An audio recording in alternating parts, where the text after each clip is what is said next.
Praise the lord. హల్లెలూయా. చాలా మంది చేతులు ఎత్తుతారు. అందరంటే హల్లెలూయా. ప్రభు మిమ్మల్ని దీవించి ఆశీర్వదించి బలపరిచి నడిపించిన గాక. కురియేసు మీ అందరికీ ప్రభు అయిన యేసుక్రీస్తు నామంలో వందనాలు తెలియజేస్తాం. పక్కన వందనాలు చెప్పండి. ప్రభు మిమ్మల్ని దీవించిన గాక అని చెప్పండి. మంచిదండి. వాక్యంలో వెళ్దాం. క్రైస్తవులుగా జీవిస్తున్న మనము ఒక సత్యాన్ని గుర్తించాలి. ఏంటి అంటే సత్యము వింటున్నాము, సత్యాన్ని చదువుతున్నాము, సత్యాన్ని ధ్యానిస్తున్నాము, కానీ అబద్ధంలోనే బ్రతుకుతున్నాము. హల్లెలూయా. అంటే నిజంగా బతుకుతున్నాం అన్నమాట. కాబట్టి సత్యవాక్యాన్ని వింటున్నప్పుడు సత్యంలో మనము జీవించడానికి ప్రభు యొక్క సహాయాన్ని మనం పొందుకోవాలి. సో వాక్యమే సత్యము అని వాక్యం సెలవిస్తుంది, దేవుడు సెలవిస్తున్నాడు. కాబట్టి what is truth? Who is truth?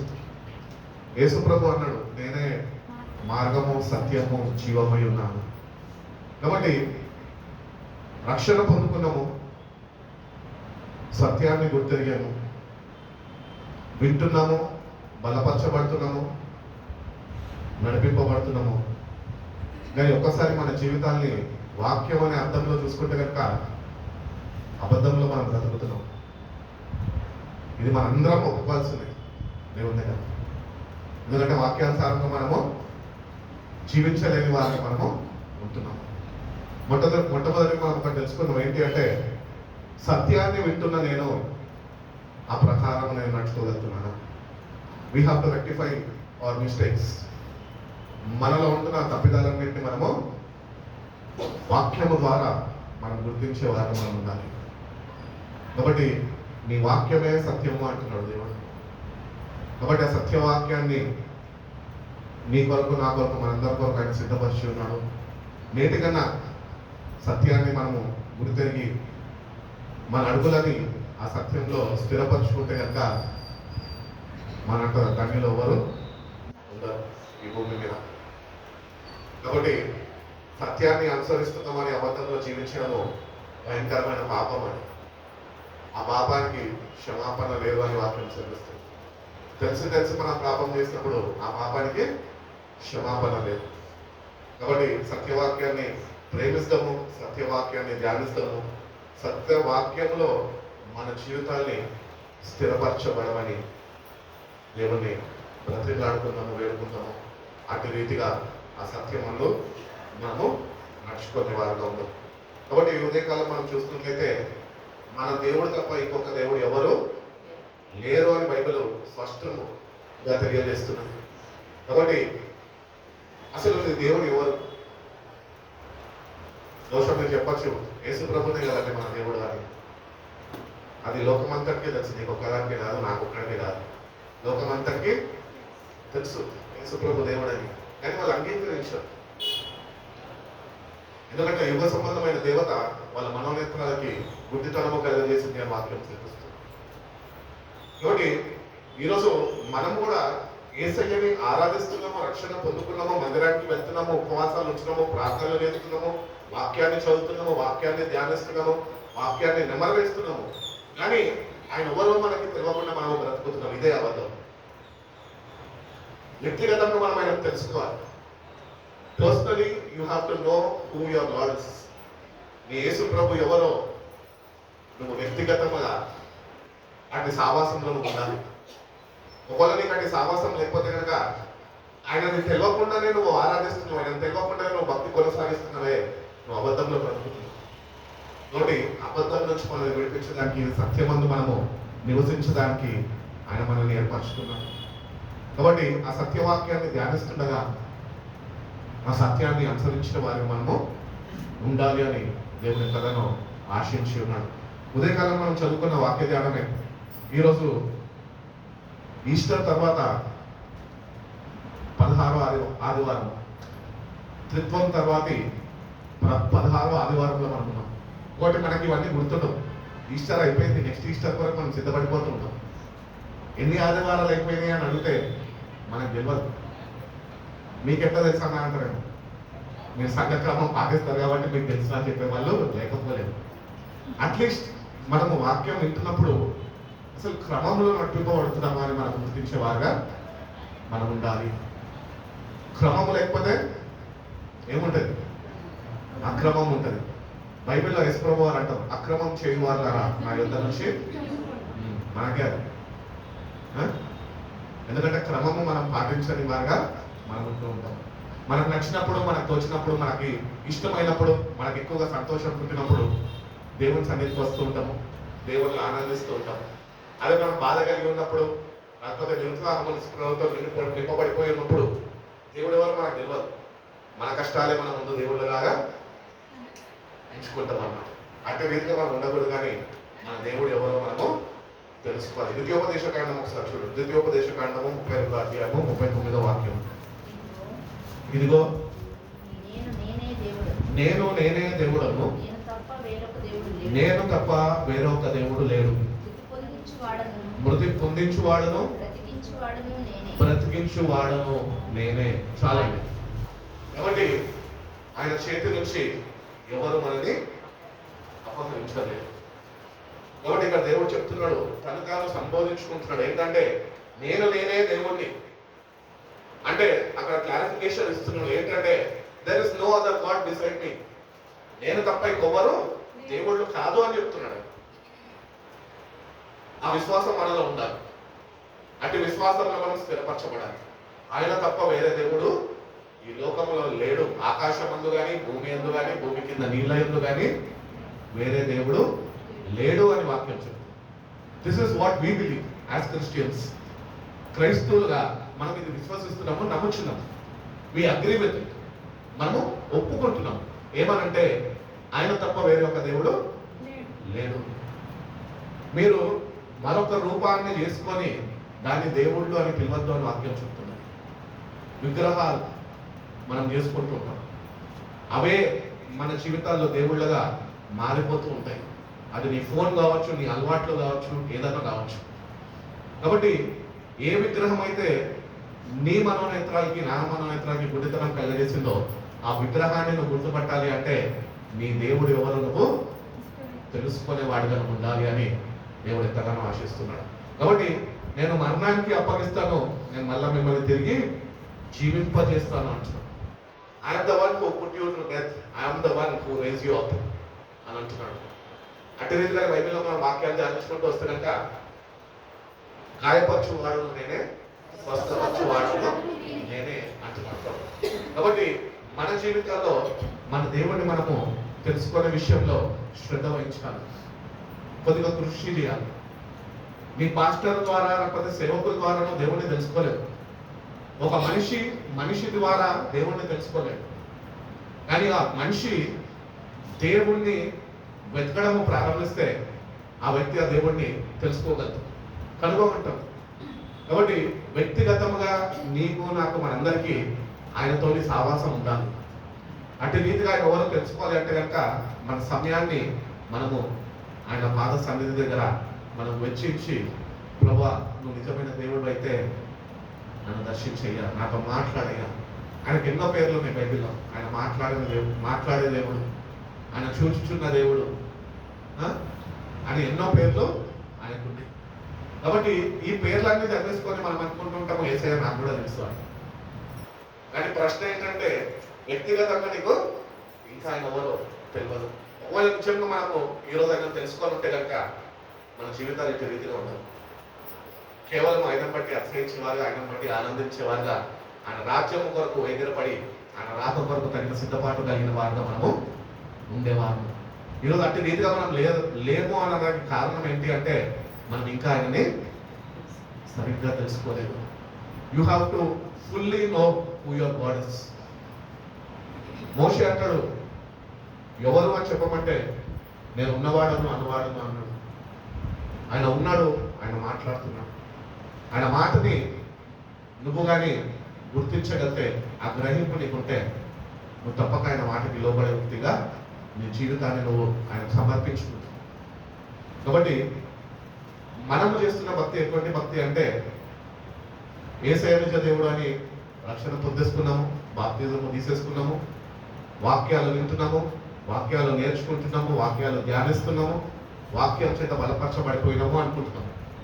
కానీ వ్యక్తిగతంగా ఒకసారి మన జీవితాన్ని వాక్యం అనే అర్థంలో చూసుకుంటే కనుక ఆయన ఎవరో మనకి ఇంకా తెలియదు, తెలుసుకోలేదు.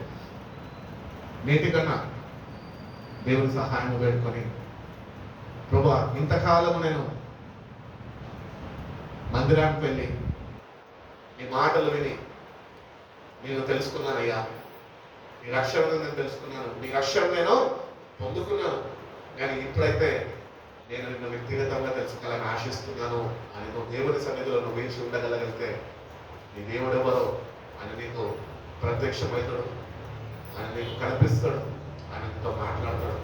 అప్పుడు నువ్వు నీ జీవితాన్ని సంపూర్ణంగా నువ్వు ఆయనకి సమర్పించుకోగలుగుతావు అని దేవుడు తెలియజేస్తాడు.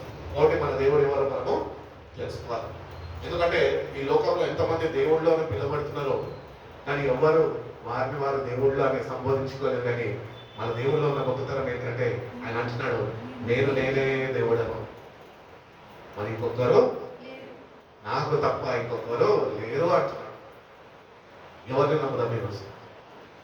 యేసయ్యని దేవుని మాటలను నమ్ముదామా, లేకపోతే లోకంలో ఉంటున్న దేవుళ్ళు అని పిలువబడుతున్న వారిని నమ్మేవారుగా అటు ఇటు కాకుండా మధ్యన ఉంటున్నామా అని మనము మన జీవితాన్ని సరి చూసుకునే వారిని మనం ఉండాలి. నూతన నిబంధనలకు వచ్చినప్పుడు యోహాను సువార్తలో మనం చూసుకున్నట్లయితే కనుక లాజరు చనిపోతాడు. చిక్కటి అధ్యాయం అది. యోహాను సువార్త 11వ అధ్యాయం చదువుతుంది.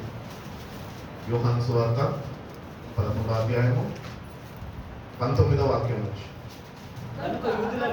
అమ్మా, అనేకులు వారి సహోదరుని గురించి మార్తాను మరియను ఓదార్చుటకై వారి ఎద్దుకు వచ్చి ఉండేది. మన క్రైస్తవులు ఫస్ట్ ఈ పని చేస్తారు. సావు కబురు వినగానే అప్పటి వరకు వారి గురించి పట్టించుకోరు. మనలో ఉంటున్న లక్షణాలే మాట్లాడుకుంటాం. నవ్వొస్తుందా? నిజంగానే.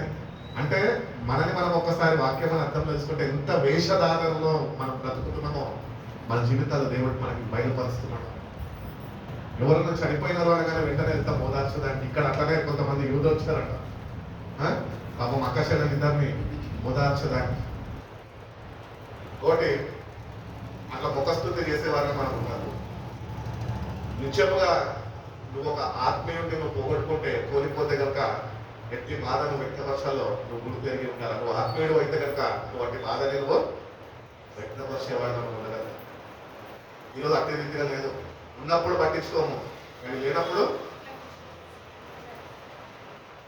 ఏమంటారు, ముసలి కన్నీళ్ళు కారుస్తూ ఉంటాము. అయ్యో దేవుడు ఎందుకు ఇట్లా చేస్తాడు, ఇంకా కొద్ది కాలం ఉంచితే బాగుండు, ఎందుకు నీ బాధలు తట్టుకోదంట.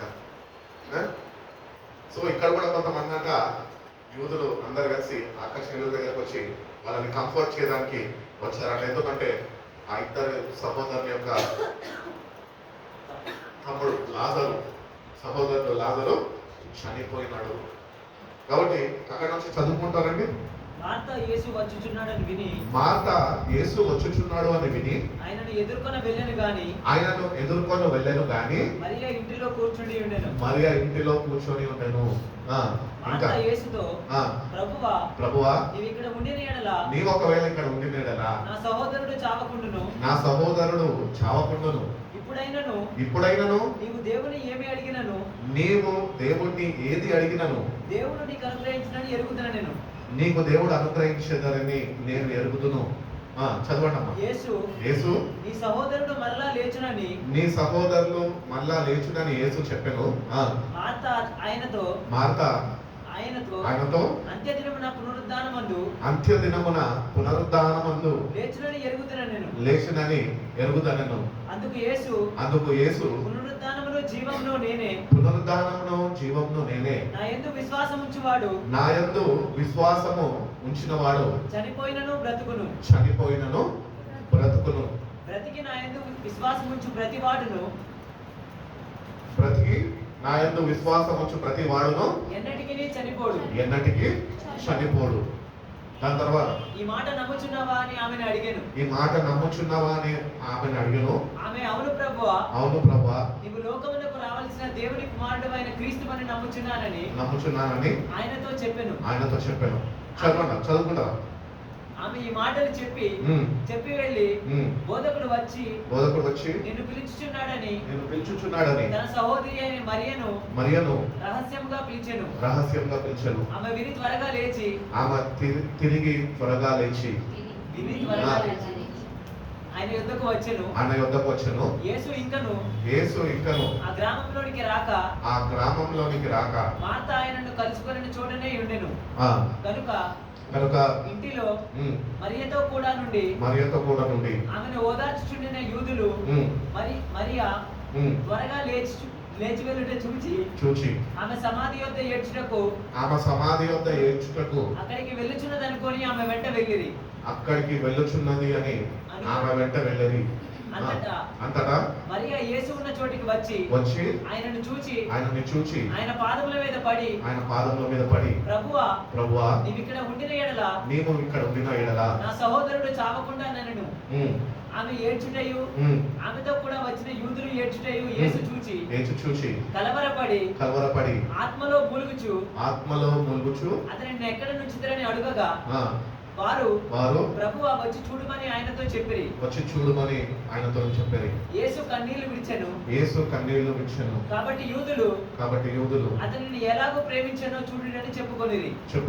వారిలో కొందరు ఆ గుడ్డివాని కన్నులు తెరిచిన ఈయన ఇతనిని చావకుండా చేయలేడా అని చెప్పిరి. యేసు మరలా తనలో మూలుగుచూ సమాధి ఎదుకు వచ్చెను. అది ఒక గుహ, దాని మీద ఒక రాయి పెట్టి ఉండెను. యేసు రాయి తీయుడని చెప్పగా చనిపోయిన వాని సహోదరి అయిన మార్త ప్రభువా అతను చనిపోయి 4 దినములైనది కనుక ఇప్పటికీ వాసన కొట్టునని ఆయనతో చెప్పాను. అందుకు యేసు నీవు నమ్మిన ఎడల దేవుని మహిమను చూతువని నేను నీతో చెప్పలేదా అని ఆమెతో అనెను. అంతటా వారు ఆ రాయి తీసివేసిరి. యేసు కన్నులు పైకెత్తి తండ్రి నీవు నా మనవి వినినందున నీకు కృతజ్ఞతాస్తుతులు చెల్లించుచున్నాను. నీవు ఎల్లప్పుడూ నా మనవి వినుచున్నావని నేను ఎరుగుదును. గాని నీవు నన్ను పంపితివని చుట్టూ నిలిచి ఉన్న ఈ జన సమూహము నమ్మునట్లు వారి నిమిత్తమై ఈ మాట చెప్పింది నన్ను. ఆయన అలాగూ చెప్పి లాజరు బయటికి రమ్మని బిగ్గరగా చెప్పగా చనిపోయిన వాడు కాళ్ళు చేతులు ప్రేత వస్త్రములతో కట్టబడిన వాడై వెలుపలికి వచ్చెను. అతని ముఖమునకు రుమాలు కట్టి ఉండెను.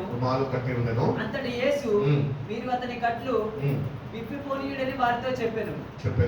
కాబట్టి మరియ యొద్దకు వచ్చి ఆయన చేసిన కార్యములను చూచిన యూదులలో అనేకులు ఆయన యందు విశ్వాసం ఉంచిరి. కానీ వారిలో కొందరు పరిసయ్యుల యొద్దకు వెళ్ళి యేసు చేసిన కార్యములను గూర్చి వారితో చెప్పిరి. కాబట్టి ఇక్కడ మనం చూసుకున్నట్లయితే ఈ సందర్భం మన అందరికీ తెలిసినదే. కాబట్టి మన రక్త సంబంధులని మనం పోగొట్టుకున్నప్పుడు ఏ బాధ అయితే మనం కలిగి ఉంటామో ఆ బాధని నీకన్నా నాకన్నా ముందుగానే యేసుప్రభు వారు ఆ బాధకుండా ఆయన నడిపింపబడ్డాడు. అక్కడ యేసయ్య వచ్చాడు, ఇంకా గ్రామంలోకి రాలేదు. కానీ అక్కడ వాళ్ళు అనుకుంటున్నారు ఏమంటే ఈయన పరిగెత్తి సమాధి దగ్గరికి వెళ్ళి అక్కడ ఏడవబోతుంది అనుకుంటున్నారు. ఇప్పుడు మన జీవితాల్లో కూడా అంతే, ఉన్నప్పుడు పట్టించుకోము, కానీ సమాధుల దగ్గరకు వచ్చి ఏడుస్తుంటాము. ఒక సంవత్సరం అంతా సమాధి చుట్టూ తిరుగుతాం. సమాధుల చుట్టూ తిరిగితే ఏం కాదు, జీవం ఇచ్చేవాడు నువ్వు తిరుగు, నీకు జీవం ఇస్తాడు. కాబట్టి మన జీవితాల్లో ఒకటే గుర్తించాలా, అట్టి ప్రజల వల్ల మనం ఉండద్దు. దేవుని యందు సంపూర్ణ విశ్వాసము నిరీక్షణ కలిగిన వారమై ఉండాలి. ఆయన ఒకటే మాట అంటున్నాడు, పునరుద్ధానంలో జీవంలో నేనే. దేవుడు ఒకవేళ అనుకుంటే కనుక ఆయన నిన్ను చంపివేయగలుగుతాడు, మళ్ళా మరణం నుంచి నిన్ను మళ్ళా తిరిగి లేపగలుగుతాడు. ఆయన అంత శక్తివంతుడు. సర్వాధికారము నాకు ఇవ్వబడ్డది అంటున్నాడు. He has authority over everything. అన్నిటి మీద ఆయనకి అధికారం ఇవ్వబడ్డది. కాబట్టి వాక్యాన్ని మనం చదువుకుంటూ వెళ్తే కనుక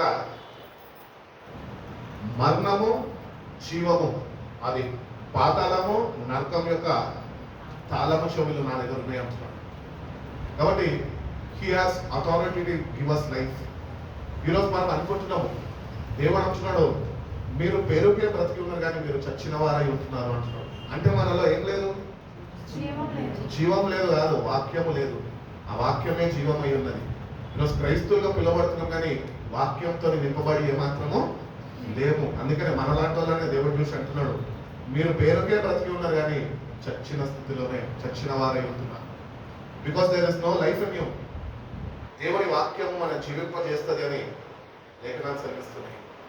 కాబట్టి ఈ జీవవాక్యము చేత మనం నింపబడాలి. అక్కడ జీవాధిపతినే వాళ్ళ సందర్భంలో మనం చూసుకున్నట్లయితే ఆయన వాళ్ళ మధ్యలో ఉన్నాడు. కానీ అక్కశల్యంలో ఏమంటున్నది, మాట అంటున్నది ఏమనంటే, అంత్య దినములో నువ్వు లేపుతావని నాకు తెలుసయ్యా. అధిక భక్తి మనకు కూడా అట్లనే ఉంటుంది. తెలుసులే, చచ్చిపోతే ఆయన వచ్చినప్పుడు లేపేస్తాడు. లేపడం ఎప్పుడు లేపుతాడు? జీవము నీలో ఉన్నప్పుడు. ఆ జీవంతోనే నువ్వు మృతి చెందినప్పుడు ఆ జీవము నీలో ఉంది కనుక అది నిన్ను బ్రతికిస్తుంది. అదే దేవుని వాక్యమై ఉన్నది. కాబట్టి ఆ వాక్యాన్ని మనం ప్రేమించాలి. ఆ వాక్యాన్ని మనము మన హృదయమైన పలకలో భద్రపరచుకోవాలి. ఆ వాక్యాన్ని మనం ఎక్కువగా చదవాలి. ఆ వాక్యాన్ని మనము ధ్యానించే వారమై ఉంటారు. అందుకనే కీర్తనకారుడు అంటాడు, దివారాత్రులు దాన్ని ధ్యానించేవాడు ధన్యుడు. ధన్యకరమైన జీవితం మనకి ఇచ్చాడు. కానీ మనము ఈరోజు గుర్తెరగని వారిగా మనం ఉంటున్నాము.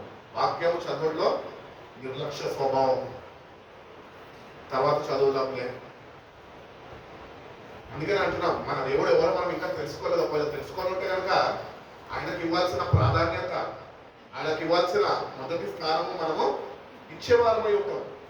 ఈరోజు ఆయన ఎవరో మనకు తెలియదు కనుకనే ఈరోజు అటు ప్రాధాన్యత, అటు విలువ మనం ఆయనకి ఇవ్వలేని వారు మనం ఉంటాం. అందుకనే చచ్చిన స్థితిలో నుంచి జీవింప చేయడానికే దేవుడు తన సత్యవాక్యాన్ని మనతో నుంచి ఉన్నాడు. కాబట్టి Jesus Christ is nothing but he's a life giver. చచ్చిన స్థితిలో ఉన్న మనము నిత్య నాశనానికి గురైపోతున్న మనని ఆయన వెతికి రక్షించుకున్నాడు. ఆ రక్షణని మనకి ఇచ్చి ఉన్నాడు. నేటి కన్నా మనము జీవిస్తామేమో అని. కాబట్టి he is the ultimate life giver for humanity. మానవులందరికీ జీవాన్ని అనుగ్రహించడానికి జీవాధిపతిగా ఆయన దిగి వచ్చాడు. కాబట్టి ఆయనని మనం తెలుసుకోకుండా ఆయనని మనం ఆరాధించి భక్తి చేస్తున్నామంటే మనం ఎంత మోసపోతున్నామో మనని మనము ఒక్కసారి గుర్తెరుగుదాం. వ్యూహాత్మక 1వ అధ్యాయం వెళ్ళిపోతే, ఆది యందు వాక్యం ఉండను, వాక్యము దేవుని యొద్ద ఉండను, వాక్యమే దేవుడై ఉండెను. ఆ వాక్యమే దేవుడు. ఆ వాక్యమే మనలో లేదు ఈరోజు. అందుకనే ఈ లోకంలో కొట్టుమిట్టాడుతున్నాము, అపవాది చేత బంధింపబడుతున్నాము, ఇంకా సత్యాన్ని గుర్తెరగక ఆ విడుదలని మనము పొందుకోలేకపోతున్నాము. ఈరోజు క్రైస్తవులుగా జీవిస్తున్నాం కానీ మరణ భయంతోనే పీడింపబడుతున్నాము. మరణం అంటే బహుశా అందరికీ భయమే. కానీ నిజంగా యేసు ప్రభుని పర్సనల్ గా తెలుసుకున్న వారు ఎవరన్నా కానీ వాళ్ళు మరణానికి భయపడరు. అందుకనే పౌలు అంటాడు, to be absent in this body is to be present with the lord. ఈ శరీరంలో నేను కన్నుమూయగానే నా ప్రభు పాదాల దగ్గర నేను నా కళ్ళు విప్పుతాను. అది జీవం అంటే. ఆ జీవవాక్యము మనలో ఉండాలి. దేవుడు అదే కోరుకుంటున్నాడు. ఎవరో నేర్పిస్తే అది నువ్వు నేర్చుకోలేవు. అది నీ అంతటా స్వయాన దేవుడు నీకు నేర్పిస్తేనే నువ్వు ఆ జీవంని నువ్వు పొందుకోగలుగుతావు. ఈరోజు మనము క్రైస్తవులుగా పిలబడుతూ రక్షణ పొందుకున్నాం అనుకుంటున్నాం కానీ నీ రక్షణ నిన్ను మోసం చేస్తుందేమో జాగ్రత్త పరచు. నువ్వు పొందుకున్న రక్షణ ఎటువంటిది తెలుసా? నీ పాస్టర్ చేత నువ్వు నీళ్ళల్లో మునిగినది. కానీ దేవుడు అనుగ్రహిస్తున్న రక్షణ ఏమన్నా తెలుసా? సర్వజనులారా నా వైపు తిరిగి రక్షణ పొందండి అంటారు. ఆయన వైపు తిరగాలి, లోకాన్ని విడిచిపెట్టాలి. నువ్వు లోకంని విడిచిపెట్టినప్పుడేమో ఆయన వైపు తిరగలుగుతావు. నేను లోకంలో ఉంటానండి, ప్లస్ నా క్రైస్తవ జీవితంలో నేను భక్తిలో కూడా ముందు కొనసాగుతాను అంటే అడ్డంలో మునిగిపోతావు. ఒకరోజు నష్టపోయేది నువ్వే. అందుకనే లోకంని మనం విడిచిపెట్టి నిజముగా మన జీవితాన్ని మనకు అనుగ్రహించిన రక్షకుడి వైపు మనం కానీ కేంద్రీకరించగలిగితే కనుక, ఆయన వైపు తిరగగలిగితే కనుక ఆ జీవాన్ని మనము ఆయన దగ్గర నుంచి పొందుకుంటాం. కాబట్టి ఇక్కడ యేసుప్రభు కూడా ఆ లాజరు మరణాన్ని బట్టి ఆయన దుఃఖించి ఉన్నాడు. యేసుప్రభు కన్నీరు విడిచెను అని ఉన్నది. కాబట్టి he knows the pain of what death is. మరణం అంటే ఎంత చేదైన అనుభవమో ఆయనకి తెలుసు. జీవము ఆయనలో ఉన్నది, అయినప్పటికీ మరణాన్ని రుచి చూశాడు. ఎందుకు తెలుసా? నిన్ను నన్ను ఆ జీవ మార్గంలో నడిపించడానికి. ఈరోజు మరణాన్ని మనం రుచి చూడక్కర్లేదు, ఎందుకంటే మన దేవుడు పునరుద్ధానుడు. ఆయన కల్వరి శిలువలో నీ కొరకు నా కొరకు ప్రాణాన్ని అర్పించాడు, సమాధి చేయబడ్డాడు, 3వ దినం ముందు తిరిగి లేచాడు. నేటికి కూడా తండ్రి గురి పాఠశాల కూర్చొని ఆయన నీ నా నిమిత్తము విజ్ఞాపన చేస్తున్నాడు. ఆయననే విజ్ఞాపన కర్త అయి ఉండి కూడా ఆయన తిరిగి మన కొరకు రాబోతున్న రారాజు అయి ఉన్నాడు. కాబట్టి ఆయన ఉన్నాడు, ఆయన నన్ను పట్టించుకుంటున్నాడు, ఆయన నన్ను కోరుకున్నాడు అని మనము గుర్తెరిగి ఆ చేదైన అనుభవాల నుంచి మనం బయటకు రావాలి. ఈరోజు ఏమి చేదైన అనుభవాలు అంటే ఈ లోకపరమైన బద్ధకాలన్నీ మనకి చేదైన అనుభవాలు. అది జీవాధిపతి దగ్గర నిన్ను చేరనీయకుండా అవి లోకంలోనికి నిన్ను ఈడ్చుకొని వెళ్ళిపోతున్నాయి. నువ్వు జీవాధిపతి దగ్గర ఉండాల్సిన మనము ఆయనతో ఉండక ఈ లోకంలో కానీ జీవిస్తే అంచెలంచెలుగా మరణానికి మనం అప్పగింపబడతాం. ఎందుకంటే ఈ లోకము మనల్ని ఆకర్షిస్తుంది, మనలో ఉంటున్న జీవాన్ని అది పోగొట్టింపజేస్తుంది, మనం దాన్ని కోల్పోతాము. ఈ లోకంలోనే పడి ఉంటాము, లోకంలోనే ఆనందిస్తుంటాము. ఒకనొక సమయం వస్తుంది, మన యాత్ర ముగింపబడుతుంది, ఈ లోకంలోనే కనుమూస్తాం, కానీ ఆయనలో ఏమాత్రము మనము కనుగొలేము. అందుకనే పత్రికల్లో పౌలు అంటూ ఉంటాడు, ఏమంటాడంటే క్రీస్తునందు మృతులైన వారు ధన్యులు, వారు మొదట లేపబడతారు. క్రీస్తులను చనిపోవాలి, క్రీస్తులో జన్మించాం, రక్షణ పొందుకున్నాం. ఒకవేళ మీరు క్రీస్తుతోని కూడా లేపబడిన వారైతే మీరు పైన ఉన్న వాటినే వెతకండి అని అంటున్నాం. ఈరోజు దేన్ని వెతుకుతున్నాము? మనకు కావాల్సింది మనము వెతుకుతాం, కానీ దేవుడు చెప్పింది మనం ఏమాత్రము చేయలేని వారిగా ఉంటున్నాం. కాబట్టి ఇటువంటి స్థితిలో ఉంటే మనం ఏమంటారు? చచ్చిన స్థితిలో ఉన్నారు అని వాక్యం చెప్తుంది. వాక్యం ప్రకారం చూసుకుంటే మన జీవితం పెట్టుకున్నది చచ్చిన స్థితిలో ఉంది. కానీ దేవుడు అంటున్నాడు, మీరు క్రీస్తుతో కూడా లేపబడిన వారైతే పైన వాటినే వెతకండి. అక్కడ క్రీస్తు తండ్రి యొక్క కుడి పాఠశాల కూర్చొని విజ్ఞాపన చేస్తున్నాడు అని వాక్యం సూచిస్తుంది.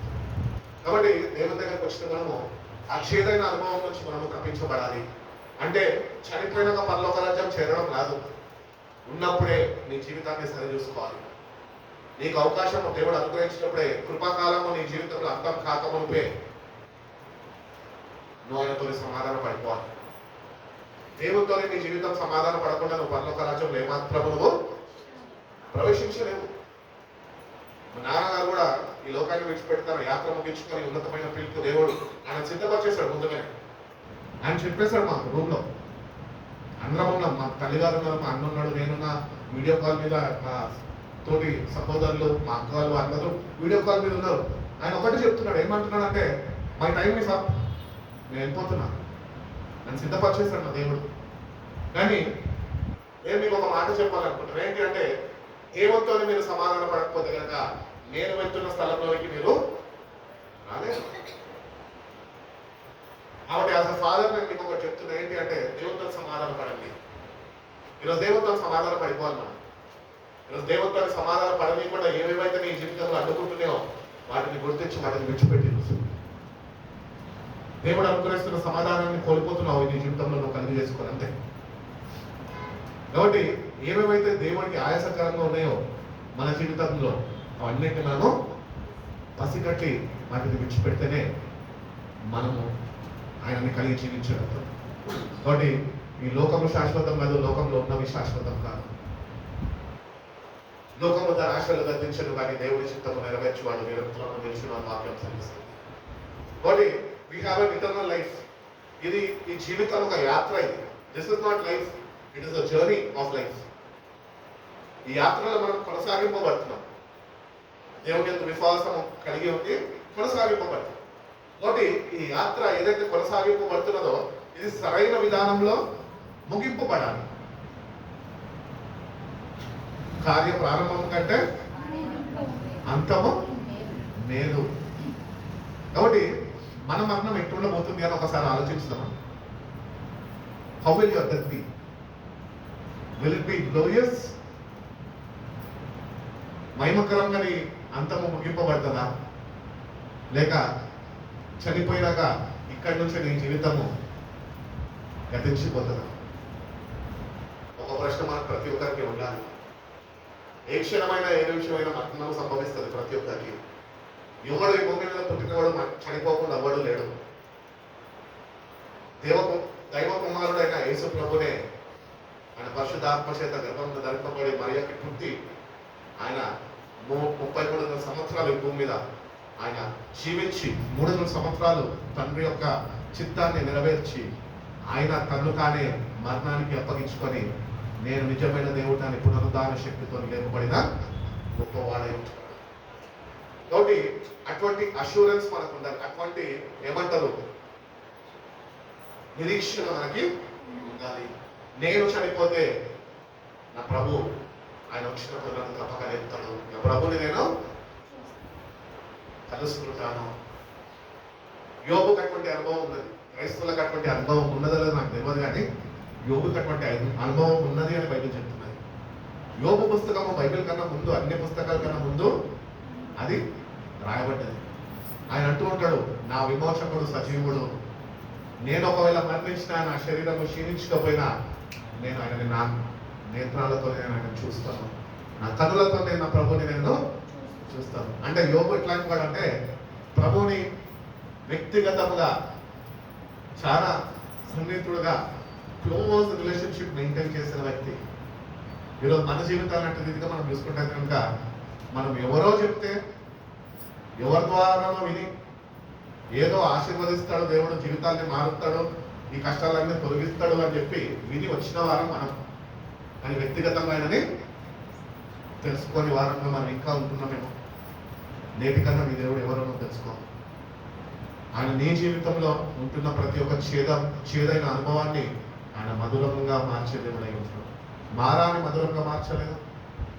అట్టి రీతిగానే నువ్వు ఆయన తెలుసుకుంటే నీ జీవితాన్ని కూడా మధురంగా ఆయన మార్చగలడు అని దేవుడు తెలియజేస్తున్నాడు. కాబట్టి ఈ వాక్యాన్ని మనం ధ్యానిస్తుండగా అసలు ఒక ప్రశ్న ఏంటంటే, అసలు మరణం ఎందుకు వచ్చింది? Because of one man's disobedience death has occurred. ఆదాము వల్ల మరణము అందరూ ఈరోజు మరణానికి అప్పగింపబడ్డారు. కానీ అట్టి రీతిగానే మనం వాక్యంలో చూసుకుంటే కనుక కొరింథీయులకు రాసిన పత్రిక 15:21-28 అదే మనిషి ద్వారా జీవము కూడా అనుగ్రహింపబడ్డది. చదవండి ఆ వాక్యం, చదవండి సార్. రాయబడి ఉన్నది, కడపటి ఆదాము జీవింపచేయు ఆత్మాయను. చదువు. ఆత్మ సంబంధమైనది మొదట కలిగినది కాదు, ప్రకృతి సంబంధమైనదే మొదట కలిగినది. తర్వాత మొదటి మనుషుడు భూసంబంధి అయి మట్టి నుండి పుట్టినవాడు. రెండో మనుషుడు పరలోకం నుంచి వచ్చినవాడు. మట్టి నుంచి పుట్టినవాడు ఎట్టివాడో మట్టి నుంచి పుట్టినవారు కూడా అట్టివారే. పరలోక సంబంధి ఎట్టివాడో పరలోక సంబంధులు అట్టివారే. ఒక నిమిషం ఆగండి. కాబట్టి మట్టి నుంచి దిగబడ్డవాడు మళ్ళా తిరిగి మట్టిలోనే కలిసి. రోమన్ క్యాథలిక్ చర్చిల్లో ఒక చక్కటి పాట ఉంటుంది, మట్టి నుండి శరీరము మట్టిలోనే కలవాలి, దేవా ఇచ్చిన ఈ ఆత్మ తిరిగి చెంతకు చేరాలి. కాబట్టి ఈ దేహము మట్టి నుంచి తీయబడ్డది, ఇది మట్టిలోకి కలిసిపోతుంది. కానీ దేవుడు ఇచ్చిన జీవాత్మ ఉందే, అది తిరిగి దేవుని దగ్గరికి చేరాలి. అది చేరాలి అంటే మన జీవితాల్లో రక్షణ పొందుకున్న మనము జాగ్రత్త వహించాలి. ఎక్కడికి నువ్వు చేరబోతున్నావు? Where is your destination? నేను చిన్నప్పుడు చర్చ్ వెళ్తున్నప్పుడు నాకు దేవుని లిటరేచర్, అవి హ్యాండ్బిల్స్ ఇస్తూ ఉంటారు కదా, దేవుని వాక్యాన్ని ప్రకటిస్తూ ఉంటారు కదా ఇచ్చేవాళ్ళు. వాళ్ళు ఒకటి ఇచ్చారనమాట. అది ఇంకా నా బైబిల్లో, నా పాత బైబిల్లో ఉన్నది. ఆ బైబిల్ ఆ కొటేషన్ ఏం చెప్తుందంటే, if we never meet again, మనం తిరిగి మళ్ళా కలుసుకోలేకపోతే ఏంటి? నువ్వు ఎక్కడ ఉండబోతావు, నేను ఎక్కడ ఉండబోతాను, అది మనం ఇక్కడే నిశ్చయించుకోవాలి. ప్రభుత్వం ఉంటావా, ఆత్మ సంబంధుడిగా ఉంటావా, ఆత్మని పొందుకొని ఆత్మతో నటింపబడతావా, నీకంటే ఒక డెస్టినేషన్ ఉన్నది, అది దేవుని రాజ్యంలో ఉన్నది.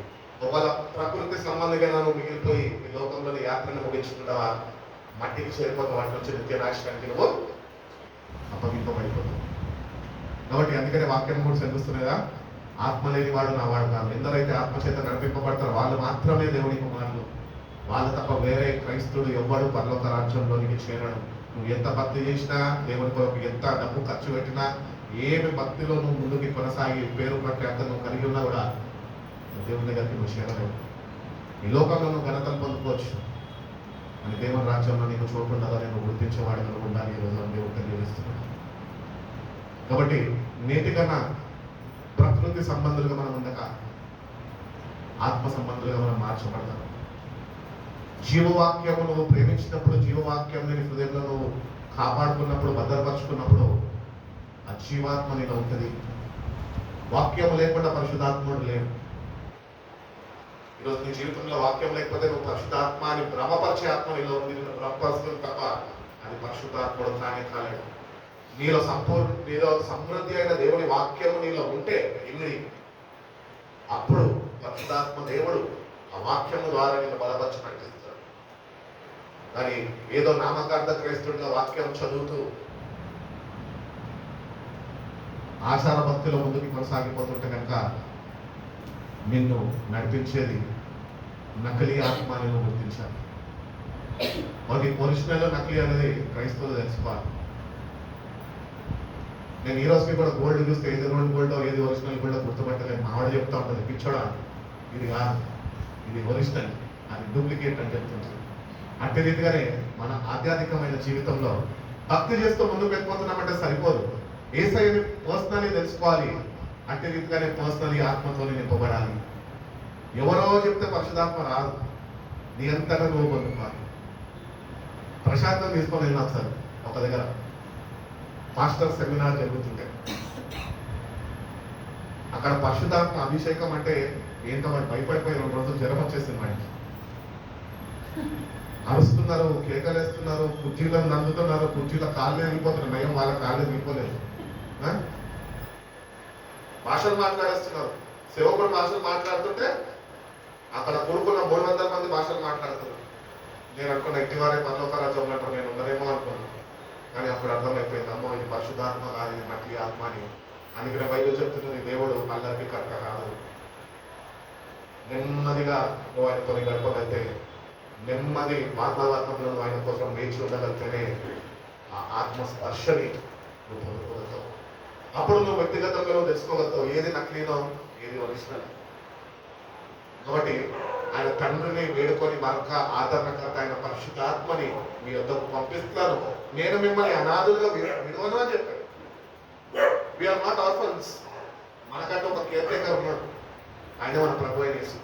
గొర్రెలకు మంచి కాపరిగా ఉన్నాడు. నశించుచున్న దాన్ని వెతికి రక్షించిన గొప్పవాడైనా. అటువంటి దేవుడిని కలిగి ఉన్న మనము ఇంకా ఆయనని గుర్తెరగక, ఇంకా ఆత్మ సంబంధులుగా మన జీవితాలు మార్చక, ఇంకా ప్రకృతి సంబంధులుగా మనం ఉండిపోతే కనుక మనం చేస్తున్న భక్తి మనని మోసం చేసేస్తుంది. కాబట్టి నేటి నుంచి అన్నా మన భక్తి ఎట్టి రీతిలో మనం కొనసాగిస్తున్నాము. ఏ భక్తి చేస్తున్నాము? శక్తితో కూడిన భక్తి. శక్తితో కూడిన భక్తి అంటే అక్కడ తలాంతలు పనికిరావు, అక్కడ దేవుడి శక్తి కనిపిస్తుంది. చాలా మంది నేను దేవుడి కొరకు వాడబడిపోతున్నాను అండి అంటారు. అంటే నీకు పాటలు చేస్తే వాడబడిపోతున్నావు, వాయిద్యాలు వాయించేస్తే వాడబడిపోతున్నావు, లేకపోతే వాక్యం చెప్పేస్తే వాడబడిపోతున్నావా? అందుకనే బైబిల్ కాలేజ్కి పోనని చెప్పినాను. ఎవడో నాకు నేర్పించాల్సిన అవసరం లేదు, దేవుడు నాకు నేర్పించాలి. మాకు తెలిసిన మా రిలేషన్స్లో ఒక ఆయన ఉన్నాడు, మా అమ్మవారికి అన్న అవుతాడు, అన్నవర్స్ అవుతాడు. ఆయన ఒకరోజు మా తల్లిగారిని ఆయన బాగాలేదు అనే సమాచారం విన్నప్పుడు, వెళ్ళి దర్శించడానికి వెళ్ళినప్పుడు ఆయన గదిని చూపించాడట మా అమ్మకి. ఇదిగో అమ్మ, ఇదే నా బైబిల్ కాలేజ్. ఆ సాప చూస్తే సాప కన్నాళ్ళు అయిపోయి కన్నాళ్ళు రంధ్రాలు పడి ఉన్నాడు.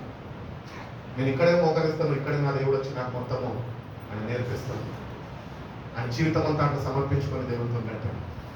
అటు రీతిగానే ఆయన మరణించే సమయం వచ్చినప్పుడు కూడా ఒక భక్తురాలకి దేవుడు దర్శనం ఇచ్చాడు. అక్కడే దేవదూతలు పరలోక రాజ్యం నుంచి రావడము, ఆయన ఆత్మని సిద్ధపరిచి ఎట్టి రీతిగా అయితే పేద లాజర్ని పరలోక రాజ్యానికి తీసుకొని వెళ్ళి అబ్రహాం రొమ్ముకి వాళ్ళు అప్పగించారు, అట్టి రీతిగానే ఆయన జీవితంలో కూడా ఆ దర్శనాన్ని బయలుపరిచి ఆయన ఆఖరి దుశ్వాస విచ్చుకొని కృపను దేవుడు అనుగ్రహించాడు. అంటే సావాసం ప్రభుత్వం మనకు కూడా ఉండాలి. ఏదో క్రైస్తవులుగా భక్తి చేస్తున్నాము, మందిరానికి వెళ్తున్నాము, మందిరానికి అంటగట్టబడ్డాము, కానుకలు ఇచ్చేస్తున్నాము, మందిరంలో అవసరాలు తీర్చేస్తున్నాం అంటే సరిపోదు. దాన ధర్మాలు పనికిరావు దేవునికి. ఎందుకంటే సర్వము ఆయనదే. మనలో లేనిది ఆయన దగ్గర ఉన్నది. అదొకటే మనం గుర్తించాలి. ఏంటి తెలుసా? ఆయన ఆత్మ. మనలో లేదని ఆయన తెలుసు, కానీ మనకి ఇవ్వడానికి ఆయన ఇష్టపడుతున్నాడు. కాబట్టి నేటి కన్నా మనం ఆత్మ సంబంధంగా మన జీవితాన్ని మార్చుకొని పైన వాటిని వెతికేవారుగా ప్రభు మన కొరకు త్వరగా రాబోతున్నాడు. 2-3 రోజుల నుంచి వాక్యాన్ని ధ్యానిస్తూ ఉండగా మన శుక్రవారం అక్క వాళ్ళు ఇక్కడ చేరుకున్నప్పుడు అక్క వారితో ఒకటి చెప్పాను. అక్క, నేను ఈ మధ్యన సేవకులు చెప్పుతున్న వాక్యాన్ని నేను ఖండిస్తున్నాను. ఏంటి అట్లా మాట్లాడుతున్నాను అని అన్నది. ఎందుకంటే ఇంకా ఆశీర్వాదాలే బోధిస్తున్నారు. ఆశీర్వాదాలు, దేవుడి దగ్గరికి రండి, దేవుడు మీకు ఇస్తాడు, దేవుడు మిమ్మల్ని ఆశీర్వదిస్తాడు. ఆ కాలం అయిపోయింది. ఇప్పుడు ఏ కాలంలో ఉంటున్నాం తెలుసా? యుగాంతము, ఈ భూమి ముగింపబడే కాలంలో మనం ఉంటున్నాం. అంతము రాబోతున్నది, ప్రభు రాకడ రాబోతున్నది. ప్రభు దగ్గరికి ఆశీర్వాదాల కొరకు నువ్వు రాకు, కానీ ప్రభు యొక్క ఆత్మని పొందుకొని ఆత్మపూర్ణుడిగా మారబడడానికి మాత్రమే మందిరానికి రా, లేకపోతే నువ్వు వచ్చే ప్రయోజనం లేదు అని చెప్పిన. ఆశీర్వాదాలు పొందుకొని లోకంలో ప్రకృతి సంబంధిగా దేవుణ్ణి విడిచిపెట్టి లోకంలో పడిపోయి లాస్ట్కి నీ ఆత్మని నువ్వు పోగొట్టుకుంటే ఎవరికి లాభం? అందుకని బైబిల్ చెప్తుంది కదా, ఒకటి లోకం మొత్తం సంపాదించుకొని ఆత్మని వాడు పోగొట్టుకుంటే వాడికి ఏం ప్రయోజనం లేదు. So don't come for blessings. దేవుడికి తెలుసు నేను ఎట్టి రీతిగా ఆశీర్వదించాలో, ఎప్పుడు ఆశీర్వదించాలో, ఎక్కడ ఆశీర్వదించాలో, ఎప్పుడు నీకు సమృద్ధిని అనుగ్రహించాలో ఆయనకి సర్వము ఎరిగినవాడు. నువ్వు దేవుని దగ్గరికి రావాల్సింది ఎందుకు అంటే నువ్వు ఆయనని వ్యక్తిగతంగా తెలుసుకోవాలి. అంత మాత్రమే కాక నీ జీవితాన్ని ఆయన సమర్పించుకోవాలి. అంత మాత్రమే కాక ఆయన అనుగ్రహించిన పంపిన ఆత్మతోని నువ్వు నింపబడాలి. దాని కొరకు రా మందిరానికి. అప్పుడే నువ్వు పొందుకున్న రక్షణకు విలువ ఉంటుంది. దేవుడు ఇస్తున్న రక్షణ, మనం పొందుకున్న రక్షణలో ఒక మాట చెప్పి నేను ముగిస్తాను. మనం పొందుకున్న రక్షణ ఏంటి అంటే చర్చిలో 4-5 సార్లు ప్రకటించుంటారు. ఏమనంటే బాప్తిజం తీసుకోండి, బాప్తిజం తీసుకున్న వాడే రక్షింపబడినాడు వాక్యము చెప్పేస్తారు. అనేక మంది ప్రోత్సాహము పొందుకొని వాళ్ళు బాప్తిజం తీసేసుకుంటారు. కానీ దేవుడు అనుగ్రహిస్తున్న రక్షణ ఏమని బైబిల్ చెప్తుందంటే, సర్వజనులారా నా వైపు తిరగండి, లోకం వైపు కాదు, నా వైపు తిరగండి. ఆయన వైపు తిరగాలంటే లోకాన్ని విడిచిపెట్టారు. అప్పుడే ఆ రక్షణ మనకు అనుగ్రహింపబడుతుంది. మన జీవితాలు ఎట్లున్నాయి? రక్షింపబడ్డ మనమే, మన వారి గురించి మనకు అక్కర్లేదు. రక్షింపబడ మనమే. ఈరోజు ఎట్లున్నాము?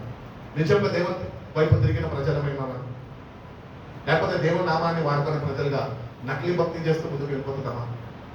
ఒకవేళ నువ్వు నా జీవితం ఒకవేళ నకిలీ భక్తిలో కానీ ఉంటే కనుక దాన్ని నువ్వు విడిచిపెట్టుకుని దేవుడిని సెలవిస్తున్నాడు. కాబట్టి మనిషి ద్వారా మరణం వచ్చింది, వాడు ప్రకృతి సంబంధి, వాడు అట్టి రీతిగానే చనిపోతే వాడు మరణానికి అప్పగింపబడతాడు. బైబిల్ మాట్లాడుతున్న మరణము భౌతికంతో కాదు, కానీ అది 2వ మరణము అని చెప్తున్నది. అది అగ్నిగుండం. అది మనుషుల కొరకు ఏర్పరచబడినది కాదు, అపవాది వాని యొక్క అనుచరుల కొరకు. ఈ అపవాది ఎవరు? లోకాధికారి. నువ్వు లోక సంబంధం అయితే నువ్వు వారి అనుచరుడుగా ఉండిపోతావు. వాక్యాన్ని సరైన రీతిలో అర్థం చేసుకుంటే ఈ లోకం నుంచి ఎంత దూరంగా ఉంటే అంత మంచిదని నువ్వు గుర్తించగలుగుతావు. వాటి ఎక్కువ వాక్య ధ్యానం చేస్తాము, దేవునితో సావాసం కలిగి ఉందాము, ఆత్మ పూర్ణులుగా మన జీవితాన్ని నింపమని దేవుణ్ణి అడుగుదాము. ఆయన ప్రత్యక్షమయ్యే గడియ త్వరగా ఉంటుండగా ఆయనను ఎదుర్కొని 7 సంవత్సరాల ఆ పరిశుద్ధ విందులో మనందరం ఉండాలని దేవుడు ఎంతగానో ఆశించున్నాడు. కాబట్టి మనకి అనుగ్రహింపబడిన రక్షణ, మనము పొందుకున్న రక్షణ మనని మోసము చేయకుండా నేటి కన్నా ఆత్మని పొందుకొని ఆత్మతో నింపబడి ఆత్మ సంబంధులుగా దేవుని కొరకు మన జీవితాన్ని సమర్పించుకొని మనం అందరము ముందుకి కొనసాగుతాం. దేవుడి మన కృప మనందరికీ అనుగ్రహించి మనం బలపరిచి నడిపించుకుందాం. కలువసుకుందాం, చిన్న ప్రార్థన చేసుకుందాం. పరిశుద్ధుడా, ప్రేమ కలిగిన యేసయ్యా, గొప్ప తండ్రి, నేను మమ్మల్ని మీరు ఎంతగానో ప్రేమించి ప్రభా కదా తెలంగాణ మమ్మల్ని కాశీ కాపాడి ప్రభా నూతన మాసంలోనైనా ఇంటి రీతిగా ప్రభా పునరుద్ధాన దినము ఆరాధనలోనైనా మిమ్మల్ని కలుసుకొని ప్రభా ఈ నామంలో స్థుతించుకునే భాగ్యాన్ని మీరు మాకు దయచేసిన విధానం బట్టి స్తోత్రాలు ప్రభా. బిడ్డలైనా మీరు ఎంతగానో ప్రేమించారు, బిడ్డలు మీరు ఇక్కడికి నడిపించారు ప్రభా. బిడ్డలు మీరు దర్శించండి, బిడ్డలు మీరు దీవించండి, ఆశీర్వదించండి. నీ అందులో సంపూర్ణ విశ్వాసం ఎట్టి రీతిగా కలిగి జీవించాలి బిడ్డలకి మీరు నేర్పించండి. వ్యక్తిగతంగా ప్రభా నేను తెలుసుకునే కృపను బిడ్డలకి మీరు అనుగ్రహించి మనలో దొరుకుతాను. నీ వాక్యాన్ని ప్రేమిస్తూ ప్రభా, నీ హృదయాన్ని గుర్తిరిగిన వారుగా, నీ ఆత్మని పొందుకొని ఆత్మ సంబంధులుగా ప్రభా మార్చబడే కృపను మా ప్రతి ఒక్కరికి మీరు దయచేస్తున్నాం. నిన్న వాక్యాన్ని విడిచిపెట్టక ప్రభా దాన్ని ధ్యానిస్తూ ప్రభా నెమరు వేసుకుంటూ ప్రభా సత్య మార్గంలో నడుచుకునే కృపను మాకు దయచేయండి. మాలో వచ్చిన మోసకరమైన భక్తిని అంతటి మాలో నుంచి తొలగించండి. శక్తి కలిగిన భక్తినైనా మీరు మాకు అనుగ్రహించండి. మీ ఆత్మని పొందుకునే వారికి ప్రభాటి సిద్ధపాటు మాకు అనుగ్రహించండి. మీరే మాకు తోడుగా ఉండండి. మీ రాక కొరకునైనా ఆశతోని ఎదురు చూసే అనుభవంలోనైనా మా ప్రతి ఒక్కరికి మీరు నడిపించండి. మీ రాకల్లో నేను ఎదుర్కొని ప్రభా యుగ యుగాలు ప్రభా మీతో జీవించే అశుభప్రదమైన నిరీక్షణతోనే మా ప్రతి ఒక్కరిని మేము నింపమని, మీరే మా జీవితాల ద్వారా జరుగుతామని మమ్మల్ని బాధపడుకుంటున్నామని, మీరు చేసిన త్యాగాన్ని మేము తలపోసుకుంటున్నాం కదా. మా పాపాలన్నింటినీ నేను పాద సన్నిధిలో ఒప్పుకొని ప్రభావ విడిచిపెట్టి నేను నూతన వ్యక్తులుగా నూతన స్వభావం ధరించుకొని నిన్ను ప్రచురపరిచే బిడ్డలుగా ప్రభా, నీ ప్రేమని ఈ లోకంలో చూపించే బిడ్డలుగా ప్రభా మేము నడుచుకునే కృపను మా ప్రతి ఒక్కరికి మేము దయచేస్తాం. మీ కొరకు సాక్షులుగా జీవించినంత కాలము కొనసాగి కృపను మాకు దయచేస్తున్నాము. యేసయ్య పరిశుద్ధ నామంలో ఈ ప్రార్థన అడిగి వేడుకొచ్చున్నాం తండ్రి. ఆమేన్. కమ్యూనల్ సర్వీస్ ఉన్నది ఉదయకాలం మౌనంలో కానీ ప్రభు యొక్క సంస్కారంలో కానీ రాలేని వారుగా ఉంటే కనుక ఈవినింగ్ కూడా సిద్ధపరచబడి ఉన్నది. త్వరగా ముందుకు వస్తే కనుక ఒక 10 నిమిషాల్లో ఈ ఆరాధన ముగించుకుందాం.